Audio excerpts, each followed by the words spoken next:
ব্রাহ্মণবাড়িয়ায় building consultant অ্যাসোসিয়েশনের উদ্যোগে শীতবস্ত্র বিতরণ।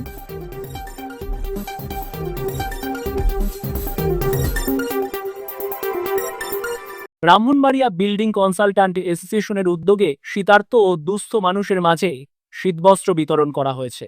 মঙ্গলবার রাতে পৌর কমিউনিটি সেন্টারে আয়োজিত এই মানবিক কর্মসূচিতে প্রধান অতিথি হিসেবে উপস্থিত ছিলেন জেলা বিএনপির সিনিয়র সহসভাপতি জহিরুল হক খোকন।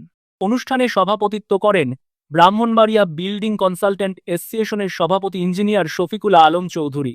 বিশেষ অতিথি হিসেবে উপস্থিত ছিলেন জেলা বিএনপির যুব বিষয়ক সম্পাদক নিয়ামুল ইসলাম, ছাত্র বিষয়ক সম্পাদক রাশেদ কবির আকন্দ, সদর উপজেলা বিএনপির সাধারণ সম্পাদক ইঞ্জিনিয়ার আলমগীর হোসেন, সাংগঠনিক সম্পাদক সালাউদ্দিন আহমেদ এবং জেলা বিএনপির মহিলা বিষয়ক সম্পাদিকা শামসুনাহার বেগম প্রমুখ।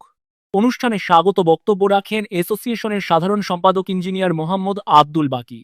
অনুষ্ঠানটি সঞ্চালনা করেন অ্যাসোসিয়েশনের বিতরণ কমিটি ও প্রচার সম্পাদক আহ্বায়ক মোহাম্মদ আমিনুল ইসলাম আমির। এ সময় শীতার্ত ও দুস্থ 4 শতাধিক মানুষের মাঝে কম্বল বিতরণ করা হয়। বক্তারা বলেন, শীত মৌসুমে সমাজের অসহায় মানুষের পাশে দাঁড়ানো একটি মানবিক দায়িত্ব।